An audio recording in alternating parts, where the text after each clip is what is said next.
powerful data process is fit for your specific use case. Next, Chapter 2 will teach you how to implement your first pipeline in Airflow. After building the pipeline, we'll also examine how to run this pipeline and monitor its progress using Airflow's web interface. Chapters 3 to 5 dive deeper into key concepts of Airflow to give you a solid understanding of Airflow's underpinnings. Chapter 3 focuses on scheduling semantics, which allow you to configure Airflow to run your pipelines at regular intervals. This lets you, for example, write pipelines that load and process data efficiently on a daily, weekly, or monthly basis. Next, in Chapter 4, we'll discuss templating mechanisms in Airflow, which allow you to dynamically reference variables such as execution dates in your pipelines. Finally, in Chapter 5, we'll dive into different approaches for defining task dependencies in your pipelines, which allow you to define complex task hierarchies, including conditional tasks, branches, and so on. If you're new to Airflow, we recommend making sure you understand the main concepts described in Chapters 3 to 5, as these are key to using it effectively. Airflow's scheduling semantics, described in Chapter 3, can be especially confusing for new users, as they can be somewhat counterintuitive when first encountered. After finishing Part 1, you should be well equipped to write your own basic pipelines in Apache Airflow and be ready to dive into some more advanced topics in Parts 2 to 4. Chapter 1. Meet Apache Airflow. This chapter covers showing how data pipelines can be represented in workflows as graphs for tasks, understanding how Airflow fits into the ecosystem of workflow managers, determining if Airflow is a good fit for you. People and companies are continuously becoming more data-driven and are developing data pipelines as part of their daily business. Data volumes involved in these business processes have increased substantially over the years, from megabytes per day to gigabytes per minute. Though handling this data deluge may seem like a considerable challenge, these increasing data volumes can be managed with the appropriate tooling. This book focuses on Apache Airflow, a batch-oriented framework for building data pipelines. Airflow's key feature is that it enables you to easily build scheduled data pipelines using a flexible Python framework, while also providing many building blocks that allow you to stitch together the many different technologies encountered in modern technological landscapes. Airflow is best thought of as a spider in a web. It sits in the middle of your data processes and coordinates work happening across the different distributed systems. As such, Airflow is not a data processing tool in itself, but orchestrates the different components responsible for processing your data in data pipelines. In this chapter, we'll first give you a short introduction to data pipelines in Apache Airflow. Afterward, we'll discuss several considerations to keep in mind when evaluating whether Airflow is right for you, and demonstrate how to make your first steps with Airflow. Section 1.1. Introducing data pipelines. Data pipelines generally consist of several tasks or actions that need to be executed to achieve the desired result. For example, say we want to build a small weather dashboard that tells us what the weather will be like in the coming week, Figure 1.1. To implement this live weather dashboard, we need to perform something like the following steps. 1. Fetch weather forecast data from a weather API. 2. Clean or otherwise transform the fetched data, for example, converting temperatures from Fahrenheit to Celsius or vice versa, so that the data suits our purpose. 3. Push the transformed data to the weather dashboard. As you can see, this relatively simple pipeline already consists of 3 different tasks that each perform part of the work. Moreover, these tasks need to be executed in a specific order, as it, for example, doesn't make sense to try transforming the data before fetching it. Similarly, we can't push any new data to the dashboard until it has undergone the required transformations. As such, we need to make sure that this implicit task order is also enforced when running this data process. Section 1.1.1. Data pipelines as graphs. One way to make dependencies between tasks more explicit is to draw the data pipeline as a graph. In this graph-based representation, tasks are represented as nodes in the graph, while dependencies between tasks are represented by directed edges between the task nodes. The direction of the edge indicates the direction of the dependency, with an edge pointing from task A to task B, indicating that task A needs to be completed before task B can start. Note that this type of graph is generally called a directed graph due to the directions in the graph edges. Applying this graph representation to our weather dashboard pipeline, we can see that the graph provides a relatively intuitive representation of the overall pipeline, Figure 1.2. By just quickly glancing at the graph, we can see that our pipeline consists of 3 different tasks, each corresponding to one of the tasks outlined. Other than this, the direction of the edges clearly indicates the order in which the tasks need to be executed. We can simply follow the arrows to trace the execution. This type of graph is typically called a directed acyclic graph, DAG, as the graph contains directed edges and does not contain any loops or cycles, acyclic. This acyclic property is extremely important, as it prevents us from running into circular dependencies, Figure 1.3, between tasks, where task A depends on task B and vice versa. These circular dependencies become problematic when trying to execute the graph, as we run into a situation where task 2 can only execute once task 3 has been completed, while task 3 can only execute once task 2 has been completed. This logical inconsistency leads to a deadlock type of situation in which neither task 2 nor 3 can run, preventing us from executing the graph. Note that this representation is different from cyclic graph representations, which can contain cycles to illustrate iterative parts of algorithms, for example, as are common in many machine learning applications. However, the acyclic property of DAGs is used by Airflow and many other workflow managers to efficiently resolve and execute these graphs of tasks. Section 1.1.2, Executing a Pipeline Graph. A nice property of this DAG representation is that it provides a relatively straightforward algorithm that we can use for running the pipeline. Conceptually, this algorithm consists of the following steps. 1.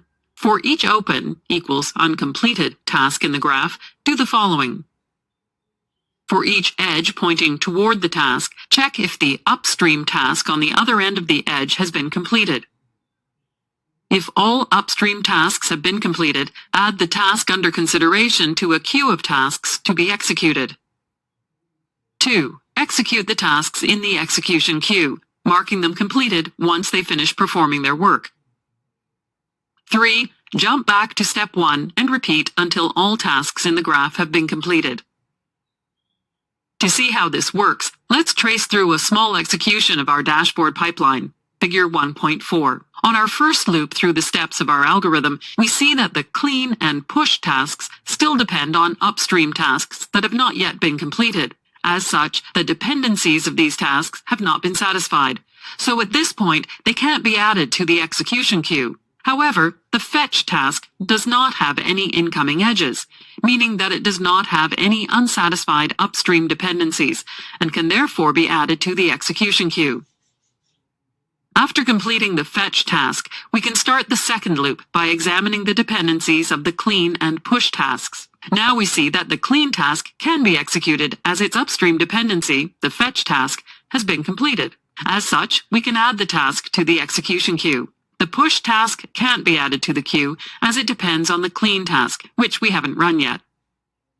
In the third loop, after completing the clean task, the push task is finally ready for execution, as its upstream dependency on the clean task has now been satisfied. As a result, we can add the task to the execution queue. After the push task is finished executing, we have no more tasks left to execute, thus finishing the execution of the overall pipeline. Section 1.1.3, Pipeline Graphs versus Sequential Scripts. Although the graph representation of a pipeline provides an intuitive overview of the tasks in the pipeline and their dependencies, you may find yourself wondering why we wouldn't just use a simple script to run this linear chain of 3 steps. To illustrate some advantages of the graph-based approach, let's jump to a slightly bigger example. In this new use case, we've been approached by the owner of an umbrella company, who was inspired by our weather dashboard and would like to try to use machine learning, ML, to increase the efficiency of their operation. To do so, the company owner would like us to implement a data pipeline that creates an ML model correlating umbrella sales with weather patterns. This model can then be used to predict how much demand there will be for the company's umbrellas in the coming weeks, depending on the weather forecasts for those weeks. Figure 1.5. To build a pipeline for training the ML model, we need to implement something like the following steps. 1. Prepare the sales data by doing the following. Fetching the sales data from the source system. Cleaning, transforming the sales data to fit requirements. 2. Prepare the weather data by doing the following. Fetching the weather forecast data from an API. Cleaning, transforming the weather data to fit requirements. 3. Combine the sales and weather data sets to create the combined dataset that can be used as input for creating a predictive ML model. 4. Train the ML model using the combined dataset. 5. Deploy the ML model so that it can be used by the business. This pipeline can be represented using the same graph-based representation that we used before, by drawing tasks as nodes and data dependencies between tasks as edges. One important difference from our previous example is that the first steps of this pipeline, fetching and clearing the weather sales data, are in fact independent of each other, as they involve two separate datasets. This is clearly illustrated by the two separate branches in the graph representation of the pipeline, figure 1.6, which can be executed in parallel if we apply our graph execution algorithm, making better use of available resources and potentially decreasing the running time of a pipeline compared to executing the tasks sequentially. Another useful property of the graph-based representation is that it clearly separates pipelines into small incremental tasks rather than having one monolithic script or process that does all the work. Although having a single monolithic script may not initially seem like that much of a problem, it can introduce some inefficiencies when tasks in the pipeline fail, as we would have to rerun the entire script. In contrast, in the graph representation, we need only to rerun any failing tasks and any downstream dependencies. Section 1.1.4, Running Pipeline Using Workflow Managers. Of course, the challenge of running graphs of dependent tasks is hardly a new problem in computing. Over the years, many so-called workflow management solutions have been developed to tackle this problem, which generally allow you to define and execute graphs of tasks as workflows or pipelines. Some well-known workflow managers you may have heard of include those listed in Table 1.1. Although each of these workflow managers has its own strengths and weaknesses, they all provide similar core functionality that allows you to define and run pipelines containing multiple tasks with dependencies. One of the key differences between these tools is how they define their workflows. For example, tools such as Oozie use static XML files to define workflows, which provides legible workflows but limited flexibility. Other solutions, such as Luigi and Airflow, allow you to define workflows as code, which provides greater flexibility, but can be more challenging to read and test, depending on the coding skills of the person implementing the workflow. Other key differences lie in the extent of features provided by the workflow manager. For example, tools such as Make and Luigi do not provide built-in support for scheduling workflows, meaning that you'll need an extra tool like cron if you want to run your workflow on a recurring schedule. Other tools may provide extra functionality such as scheduling, monitoring, user-friendly web interfaces, and so on built into the platform, meaning that you don't have to stitch together multiple tools yourself to get these features. All in all, picking the right workflow management solution for your needs will require some careful consideration of the key features of the different solutions and how they fit your requirements. In the next section, we'll dive into Airflow, the focus of this book, and explore several key features that make it particularly suited for handling data-oriented workflows or pipelines. Section 1.2. Introducing Airflow. In this book, we focus on Airflow, an open-source solution for developing and monitoring workflows. In this section, we'll provide a helicopter view of what Airflow does, after which we'll jump into a more detailed examination of whether it is a good fit for your use case. Section 1.2.1. Defining pipelines flexibly in Python code. Similar to other workflow managers, Airflow allows you to define pipelines or workflows as DAGs of tasks. These graphs are very similar to the examples sketched in the previous section, with tasks being defined as nodes in the graph and dependencies as directed edges between the tasks. In Airflow, you define your DAGs using Python code in DAG files, which are essentially Python scripts that describe the structure of the corresponding DAG. As such, each DAG file typically describes the set of tasks for a given DAG and the dependencies between the tasks, which are then parsed by Airflow to identify the DAG structure, figure 1.7. Other than this, DAG files typically contain some additional metadata about the DAG, telling Airflow how and when it should be executed, and so on. We'll dive into this scheduling more in the next section. One advantage of defining Airflow DAGs in Python code is that this programmatic approach provides you with a lot of flexibility for building DAGs. For example, as we will see later in this book, you can use Python code to dynamically generate optional tasks depending on certain conditions, or even generate entire DAGs based on external metadata or configuration files. This flexibility gives a great deal of customization in how you build your pipelines, allowing you to fit Airflow to your needs for building arbitrarily complex pipelines. In addition to this flexibility, another advantage of Airflow's Python Foundation is that tasks can execute any operation that you can implement in Python. Over time, this has led to the development of many Airflow extensions that enable you to execute tasks across a wide variety of systems, including external databases, big data technologies, and various cloud services, allowing you to build complex data pipelines, bringing together data processes across many different systems. Section 1.2.2. Scheduling and executing pipelines. Once you've defined the structure of your pipeline or pipelines as DAG or DAGs, Airflow allows you to define a schedule interval for each DAG, which determines exactly when your pipeline is run by Airflow. This way, you can tell Airflow to execute your DAG every hour, every day, every week, and so on, or even use more complicated schedule intervals based on cron-like expressions. To see how Airflow executes your DAGs, let's briefly look at the overall process involved in developing and running Airflow DAGs. At a high level, Airflow is organized into three main components, figure 1.8.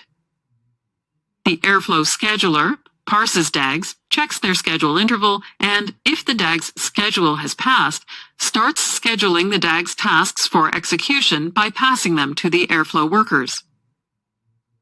The Airflow workers pick up tasks that are scheduled for execution and execute them. As such, the workers are responsible for actually doing the work.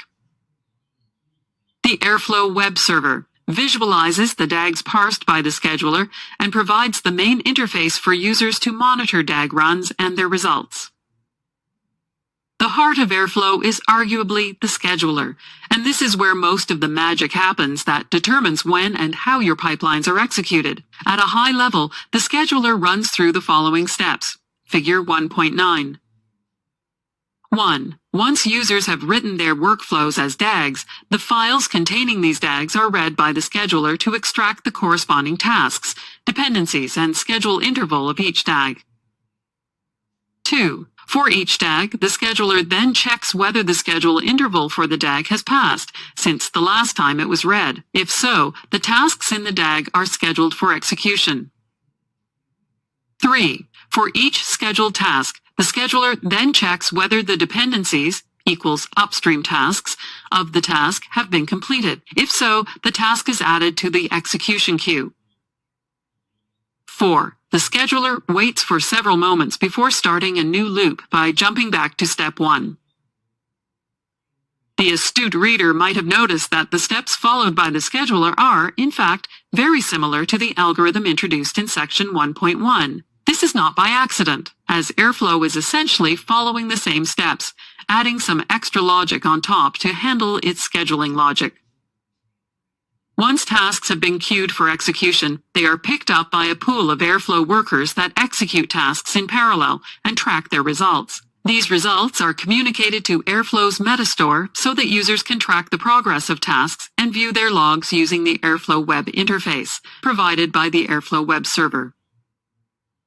Section 1.2.3 Monitoring and Handling Failures. In addition to scheduling and executing DAGs, Airflow also provides an extensive web interface that can be used for viewing DAGs and monitoring the results of DAG runs. After you log in, Figure 1.10, the main page provides an extensive overview of the different DAGs with summary views of their recent results, Figure 1.11.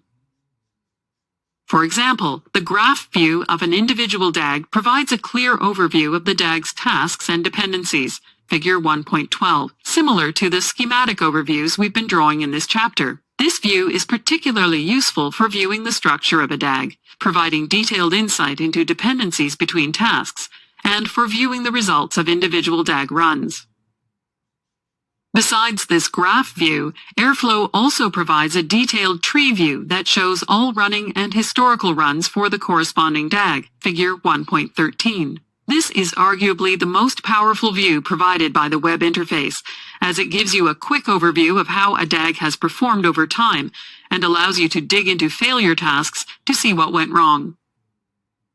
By default, Airflow can handle failures in tasks by retrying them a couple of times, optionally with some wait time in between, which can help tasks recover from any intermittent failures. If retries don't help, Airflow will record the task as being failed, optionally notifying you about the failure if configured to do so. Debugging task failures is pretty straightforward, as the tree view allows you to see which tasks failed and dig into their logs. The same view also enables you to clear the results of individual tasks to rerun them, together with any tasks that depend on that task, allowing you to easily rerun any tasks after you make changes to their code.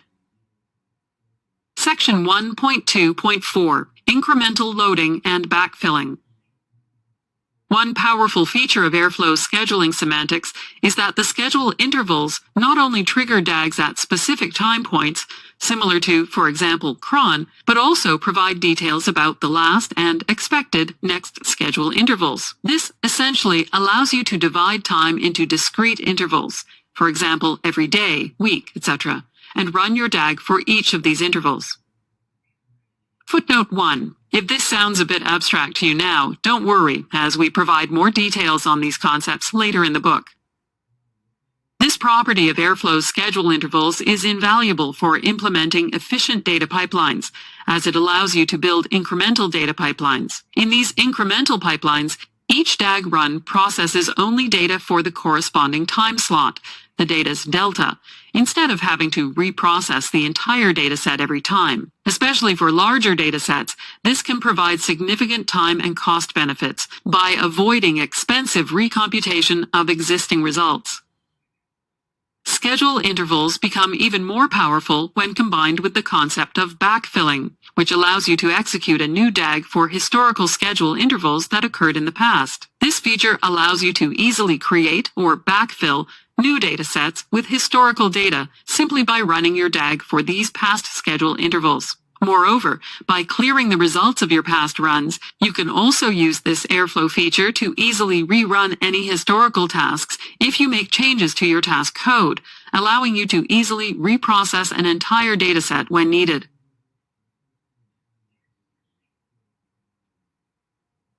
Section 1.3. When to use Airflow.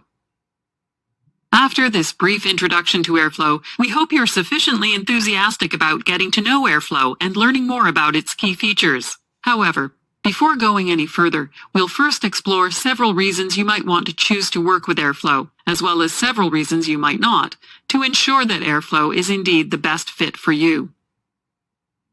Section 1.3.1 Reasons to choose Airflow.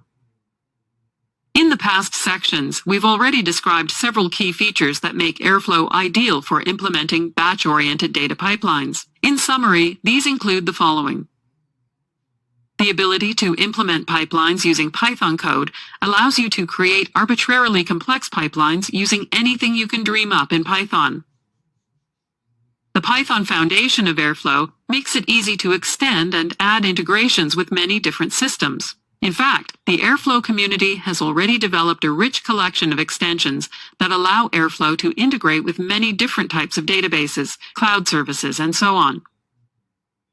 Rich scheduling semantics allow you to run your pipelines at regular intervals and build efficient pipelines that use incremental processing to avoid expensive recomputation of existing results. Features such as backfilling enable you to easily reprocess historical data, allowing you to recompute any derived data sets after making changes to your code. Airflow's rich web interface provides an easy view for monitoring the results of your pipeline runs and debugging any failures that may have occurred. An additional advantage of Airflow is that it is open source, which guarantees that you can build your work on Airflow without getting stuck with any vendor lock-in. Managed Airflow solutions are also available from several companies, should you desire some technical support, giving you a lot of flexibility in how you run and manage your Airflow installation. Section 1.3.2 Reasons not to choose Airflow. Although Airflow has many rich features, several of Airflow's design choices may make it less suitable for certain cases. For example, some use cases that are not a good fit for Airflow include the following. Handling streaming pipelines, as Airflow is primarily designed to run recurring or batch-oriented tasks rather than streaming workloads. Implementing highly dynamic pipelines in which tasks are added, removed between every pipeline run. Although Airflow can implement this kind of dynamic behavior, the web interface will only show tasks that are still defined in the most recent version of the DAG. As such, Airflow favors pipelines that do not change in structure every time they run. Teams with little or no Python programming experience, as implementing DAGs in Python can be daunting with little Python experience. In such teams, using a workflow manager with a graphical interface, such as Azure Data Factory, or a static workflow definition may make more sense. Similarly, Python code in DAGs can quickly become complex for larger use cases. As such, implementing and maintaining Airflow DAGs require proper engineering rigor to keep things maintainable in the long run. Also, Airflow is primarily a workflow pipeline management platform and does not currently include more extensive features, such as maintaining data lineages, data versioning, and so on. Should you require these features, you'll probably need to look at combining Airflow with other specialized tools that provide those capabilities. Section 1.4, the rest of this book. By now you should, hopefully, have a good idea of what Airflow is and how its features can help you implement and run data pipelines. In the remainder of this book, we'll begin by introducing the basic components of Airflow that you need to be familiar with to start building your own data pipelines. These first few chapters should be broadly applicable and appeal to a wide audience. For these chapters, we expect you to have intermediate experience with programming in Python, approximately 1 year of experience, meaning that you should be familiar with basic concepts such as string formatting, comprehensions, args, kwargs, and so on. You should also be familiar with the basics of the Linux terminal and have a basic working knowledge of databases, including SQL, and different data formats. After this introduction, we'll dive deeper into more advanced features of Airflow, such as generating dynamic DAGs, implementing your own operators, running containerized tasks, and so on. These chapters will require some more understanding of the involved technologies, including writing your own Python classes, basic Docker concepts, file formats, and data partitioning. We expect this second part to be of special interest to the data engineers in the audience. Finally, several chapters toward the end of the book focus on topics surrounding the deployment of Airflow, including deployment patterns, monitoring, security, and cloud architectures. We expect these chapters to be of special interest for people interested in rolling out and managing Airflow deployments, such as system administrators and DevOps engineers. Summary.